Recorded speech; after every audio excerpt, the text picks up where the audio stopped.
السلام علیکم ورحمۃ اللہ وبرکاتہ۔ آج الحمدللہ سورۃ ملک کی آیت نمبر 15 سے ہم اپنے درس قرآن کا آغاز کرتے ہیں اس دعا کے ساتھ کہ اللہ رب العزت ہمیں صحیح سمجھنے اور سمجھانے کی توفیق دے اور اس پر عمل کرنے کی بھی توفیق عطا فرمائے، آمین۔ نحمدہ و نصلی علی رسولہ الکریم، اما بعد، فاعوذ باللہ من الشیطان الرجیم، بسم اللہ الرحمن الرحیم۔ رب اشرح لی صدری ویسر لی امری واحلل عقدۃ من لسانی یفقہوا قولی، ربی زدنی علما، ربی یسر ولا تعسر وتمم بالخیر وبک نستعین، آمین اللہم آمین۔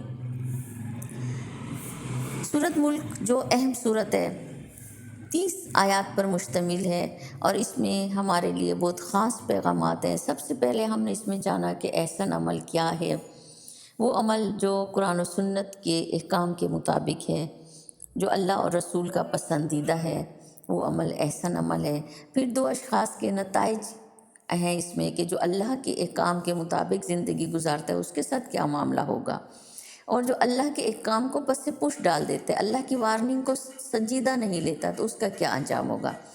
پھر ہم نے یہ بھی جانا اس صورت میں اس سے پہلے کی آیت مبارکہ میں کہ اللہ لطیف ہے، الخبیر ہے، اللہ رب العزت ہمیں بار بار غور و فکر کی دعوت دے رہا ہے، اور آیت نمبر 15 میں بھی زمین پر غور و فکر کرنے کی اللہ رب العزت ہمیں دعوت دیتا ہے، اور اللہ فرماتے ہیں هو الذی جعل لکم الارض ذلولا فامشوا فی مناکبہا، وہی تو ہے جس نے تمہارے لیے زمین کو نرم کیا تو اس کی راہوں میں چلو اور پھرو، وَكُلُوا مِن رِزْقِهِ، اور اللہ کا دیا ہوا رزق کھاؤ۔ تو اس آیت مبارکہ میں اللہ رب العزت کا مزید تعارف ہے کہ اللہ وہ ذات ہے جس نے انسان کے لیے زمین کو ہموار کر دیا، زمین کو انسان کا تابعدار بنا دیا، اور زمین کو اس طرح قوام بخشا کہ انسان جس طرح چاہتا ہے زمین سے فائدے لیتا ہے۔ نہ تو اللہ رب العزت نے زمین کو پانی کی طرح سیال اور بہنے والا بنایا ہے، اور نہ روئی اور کیچڑ کی طرح دبنے والا بنایا ہے، کیونکہ اگر زمین ایسی ہوتی تو اس پر کسی بھی انسان کا ٹھہرنا، عمارتیں بنانا ممکن ہی نہ ہوتا۔ اسی طرح اگر زمین لوہے اور پتھر کی طرح سخت بھی ہوتی اور اللہ رب العزت اتنا سخت بنا دیتا اس کو، تو اس پر نہ درخت اگائے جا سکتے تھے، نہ کھیتی باڑی کی جا سکتی تھی، نہ کنویں اور نہریں کھودی جا سکتی تھی۔ تو اللہ رب العزت نے ان زمین کو انسان کے لیے فرما بردار بنا دیا۔ انسان زمین کے ساتھ جیسا چاہتا ہے سلوک کرتا ہے، اس سے پیٹرول نکالتا ہے، پانی نکالتا ہے، فصلیں اگاتا ہے، یہاں تک کہ اپنے مردے بھی ہم زمین میں دفن کرتے ہیں۔ تو سامعین، کبھی ہم نے زمین کی اس نعمت کا، زمین جیسی نعمت کا شکر ادا کیا؟ ہمیں زمین کی فرما برداری سے سبق سیکھنا چاہیے کہ ہماری زندگی کا انحصار جو ہے وہ زمین پر بھی ہے، ہم اس سے فائدہ اٹھاتے ہیں، لیکن فائدہ اٹھاتے اٹھاتے ہم اس میں اتنے انوالو نہ ہو جائیں کہ ہم اپنے آخرت کے سفر کو ہی بھول بیٹھیں، اپنی آخرت کو ہی بھول جائیں۔ زمین کے اندر بے شمار خزانے چھپے ہوئے ہیں۔ آج انسان خود اتنا سست ہو گیا ہے کہ وہ ان چھپے ہوئے خزانوں سے فائدہ نہیں اٹھاتا۔ ہمیں اپنی سستی کو چھوڑ کر ان سے بہترین فوائد حاصل کرنے ہیں، کیونکہ ہمارا دین جو ہے وہ رہبانیت کا دین نہیں ہے۔ انہی ذرائع کے ذریعے ہم نے محنت کرنی ہے اور اپنے رب کو راضی کرنا ہے۔ حدیث میں ہے کہ وہ شخص جو دنیا میں رہتے ہوئے اپنے رب پر مکمل بھروسہ کرتا ہے، وہ اس پرندے کی طرح ہو جاتا ہے جو خالی ہاتھ نکلتا ہے اور رات کو جب واپس گھونسلے میں آتا ہے تو اس کا پیٹ بھرا ہوا ہوتا ہے۔ تو زندگی میں کسی کو بھی کوئی مشکل ہو تو اس کو اللہ پر بھروسہ کرنا چاہیے۔ تو اس آیت مبارکہ میں پہلے تو اللہ رب العزت نے زمین کے اطراف میں چلنے پھرنے کی ہدایت فرمائی، اس کے بعد فرمایا وَكُلُوا مِن رِزْقِهِ، اور کھاؤ اس میں سے جو اللہ نے تم کو رزق دیا ہے، جو رزق دیا ہے اس میں سے کھاؤ، یعنی اس رزق کو تلاش کرو، محنت کرو۔ یعنی چلو پھرو اور محنت کرو اور اس رزق کو تلاش کرو اور اس کو اپنے کھاؤ، یعنی تجارت کرو، سفر کرو۔ سفر اور مال کی درآمد برآمد اللہ کے رزق کا دروازہ ہے، یعنی رزق کے لیے ہم نے چلنا ہے، پھرنا ہے، محنت کرنی ہے۔ جیسے پہلے میں نے کہا کہ ہمارا دین ربانیت کا دین نہیں ہے، اس میں محنت کرنی پڑے گی، ہمیں محنت کرنی پڑے گی۔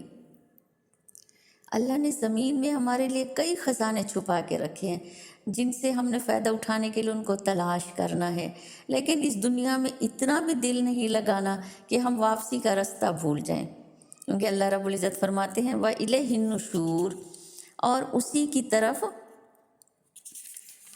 جانا ہے، اسی کی طرف نکل کر جانا ہے، یعنی دوبارہ جب ہم اٹھائے جائیں گے مرنے کے بعد، جب دوبارہ اٹھائے جائیں گے تو ہم نے اللہ ہی کی طرف جانا ہے۔ اللہ رب العزت بتا رہے ہیں کہ کھانے پینے، رہنے سہنے کے فوائد تو ہمیں زمین سے حاصل کرنے کی اجازت ہے، مگر موت اور آخرت سے بے فکر نہیں ہونا کہ آخر اسی کی طرف لوٹ کر جانا ہے۔ زمین پر رہتے ہوئے آخرت کی تیاری میں لگے رہنا ہے۔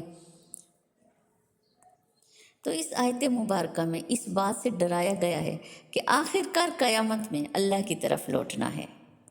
تو دنیا میں رہتے ہوئے، زمین سے فوائد حاصل کرتے ہوئے اپنے رب کو نہیں بھولنا اور اس زمین کی تابعداری سے سبق سیکھنا ہے اور اپنی آخرت کو بہتر بنانے کی کوشش کرنی ہے، اپنی آخرت کی بھی تیاری کرنی ہے۔ زمین ایک نعمت ہے اللہ کی، اس کا صحیح استعمال کرنا ہے۔ مرنے کے بعد ہماری آخری پناہ گاہ بھی زمین کے اندر ہے، تو یہ نہیں بھولنا کہ مرنے کے بعد اسی کی طرف جی اٹھنا ہے۔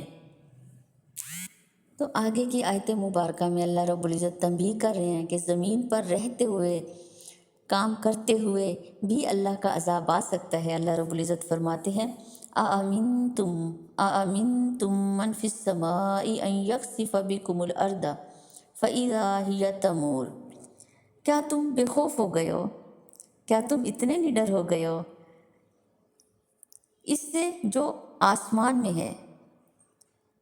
تو من فی السماء یعنی اس سے مراد اللہ کی قدرت اور اختیارات ہے کہ تم اللہ کی قدرت سے، اس کے اختیارات سے اتنے بے خوف ہو گئے ہو کہ تم کو زمین میں دھسا دے اور وہ اس وقت حرکت کرنے لگے، یعنی زمین میں تمہیں اللہ رب العزت دھسا دے اور زمین حرکت کرے اور تم سب کے سب اس میں دب جاؤ، دھسا دیے جاؤ، کیا تم اس سے بے خوف ہو گئے ہو؟ اللہ کو تمام قدرت حاصل ہے، اللہ کے پاس سارے اختیارات ہیں۔ ہماری تمام تر نافرمانیوں کے باوجود اللہ رب العزت کے حکم پر زمین ٹھہری ہوئی ہے۔ اگر اللہ پکڑے تو زمین پر ایک چیز جاندار نہ چھوڑے۔ اللہ رب العزت نے زمین کو ایسا قوام دیا ہے، معتدل قوام دیا ہے کہ بغیر کھودے ہوئے انسان اس کے اندر نہیں اتر سکتا، لیکن وہ رب ہے، وہ اس پر قادر ہے کہ اس کو ایسا بنا دے کہ زمین اپنے اوپر رہنے والوں کو نگل جائے۔ آج بھی دنیا میں مختلف واقعات ایسے ہو رہے ہیں کہ چلتے پھرتے کیا سے کیا ہو جاتا ہے، لیکن ہم لوگ کچھ نہیں سیکھ رہے اس سے۔ آگے کی آیت مبارکہ میں دنیا میں بسنے والوں کو ایک اور طرح کے عذاب سے اللہ رب العزت نے ڈرایا۔ ام امنتم من فی السماء، کیا تم بے خوف ہو گئے ہو اس سے جو آسمان میں ہے، ان یرسلا، یہ کہ بھیجے علیکم حاسبا، اوپر تمہارے پتھروں کی بارش، فستعلمون کیف نذیر، سو تم ان قریب جان لو گے کہ میرا ڈرانا کیسا ہے۔